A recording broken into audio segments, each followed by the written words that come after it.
good for you.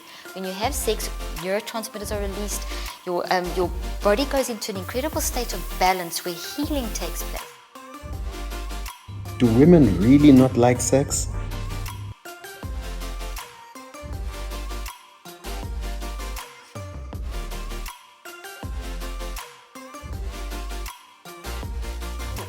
So if you're in toxic stress, you don't have good discernment and you don't have good shifting between thoughts, your ability to critically analyze isn't working so well. And so you actually become quite tense. A woman in that state is really not that keen on sex. A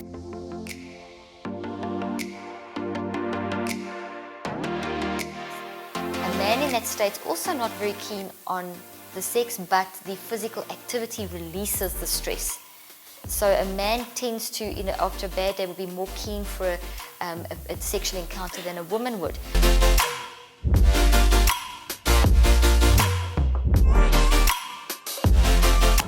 Where does the problem with sex come in?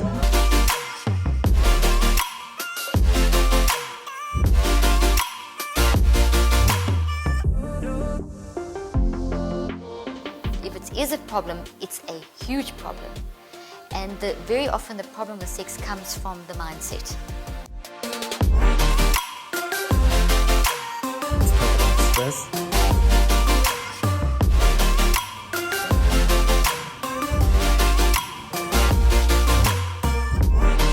How does a premiere just suffers?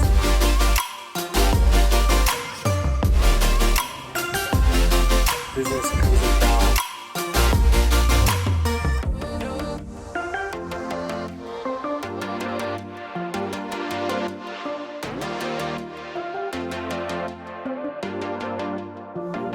Doc, thank you for joining us today.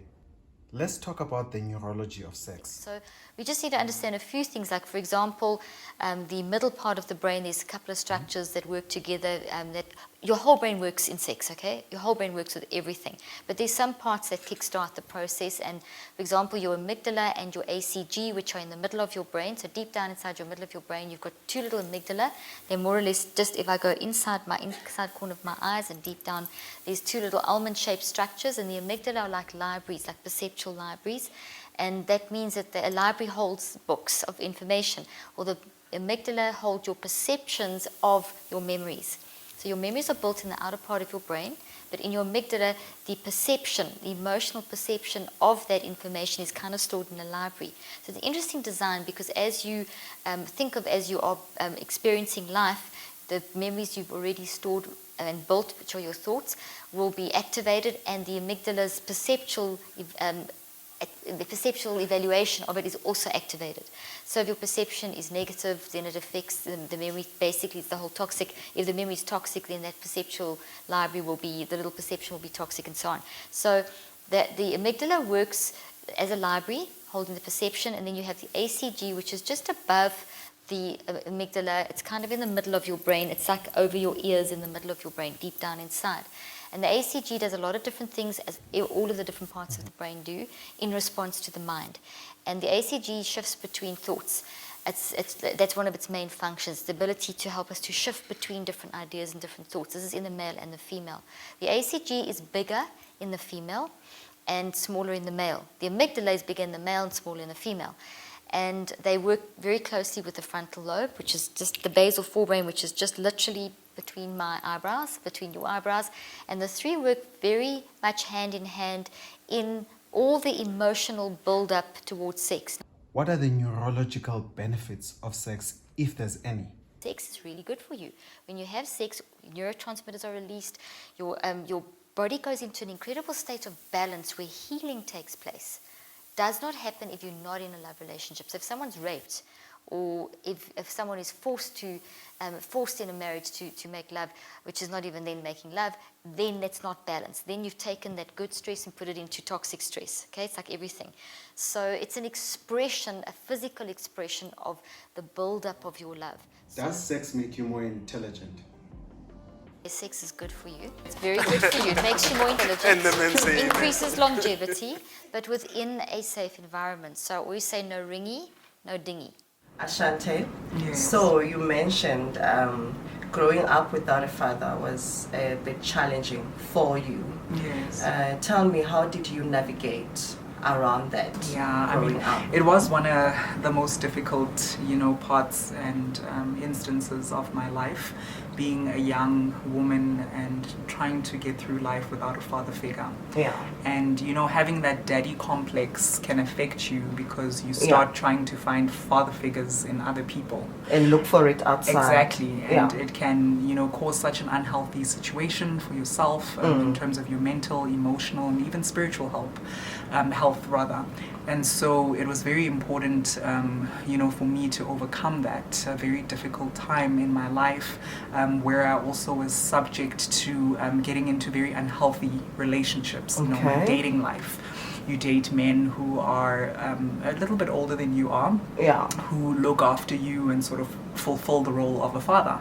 So it's quite a toxic relationship.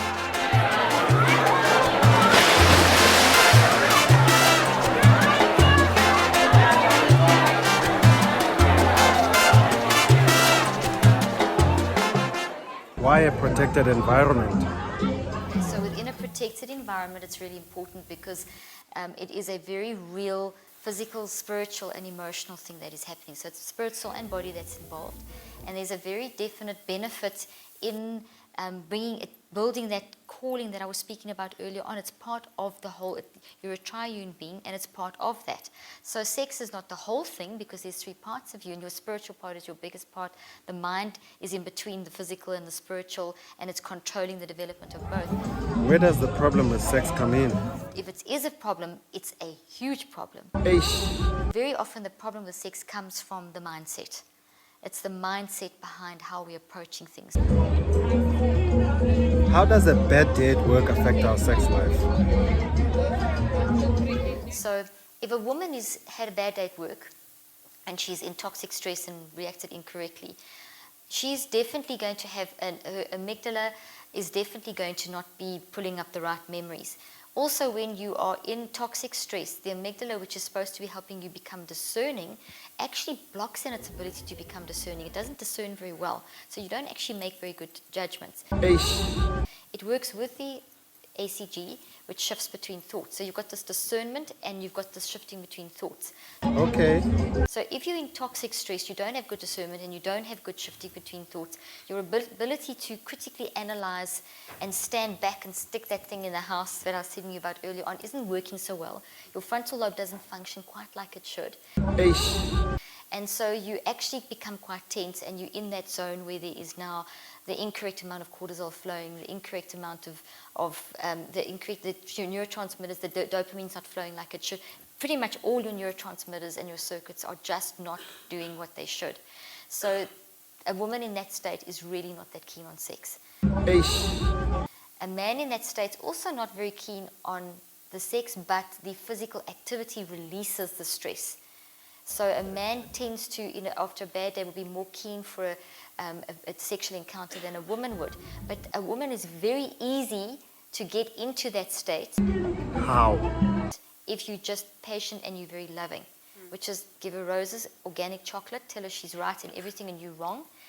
The nicer you are, the more you listen, and I'm making jokes, but the more loving. We just want to be loved. We don't want your advice when we're in that state. We don't want to be told this is the solution. I know you're the greatest solutions, but we just want you to say shame. You can't, in America you don't say shame. They say, what shame? Shame, shame. But in South Africa I can say shame. Shame it's such a good word. It really explains things. So shame, just that connect. We just look in our eyes. We've got more white showing in our eyes. And when you just look at us, don't have your cell phone in front of you, just put those things down. And even if you don't really listen to us, if you're looking at us and we're looking deep into our eyes and you give us a hug or whatever, we will calm down very quickly. What material do you have for self-help that we can use to improve ourselves and manage our minds better? One of the first things that I recommend in building, what's really helped us and what's helped over my years of being in practice and counseling people and helping people is this book, The Gift in You, has got a profile in it, and we've got an online program. And that's just a whole thing of understanding who you really are. When Mac and I filled this in early in our marriage, because I developed this 2 years and years ago. Okay. it really helped me understand that when he had a certain look on his face, I'd stop saying, what's wrong? Because he'd say, nothing's wrong. I said, there is something wrong. Look at your face. And there would be an argument. It just helped me understand that that's his zone that he's gone into while he's working something out. The male-female brain, this green book tells you these things, that there's all but the different communication, emotions, pain, stress, all the little things that I've touched on. There's quite a lot of detail there. What I've done with this book is I've done lots of brainy tips. Because when you're in a relationship and you are in an issue, in a situation, you don't want to read lots of material. You want to just get the point. So I've taken out the highlights as brainy facts, so that when you're in a bad state, you'll grab it, read a couple of those points, get yourself back on track, obviously through prayer, and then go and read more in depth. And close that even gap. Picture that. Well, at least that's what I thought at the time. Okay. But reflecting on it now, I realize it didn't. Nobody can ever replace the role of a father, and it makes for unhealthy relationships because you create expectations and dependencies on people, and that's very unfair. Yes. Yeah, to meet to somebody the and next expect person. them to fulfill that role of a father. So I had to go through a journey of firstly realizing that I had that problem. Yeah. And once I discovered that it was there and I owned it, I then went through my own journey of healing. And began seeing a therapist. I spoke to somebody who helped me psychologically and was able to help me navigate coming out of my own mental thoughts and perspectives about not having a father, and how I could troop and get through life and essentially overcome some of those burdens. So I always like to encourage people to seek mental help and assistance.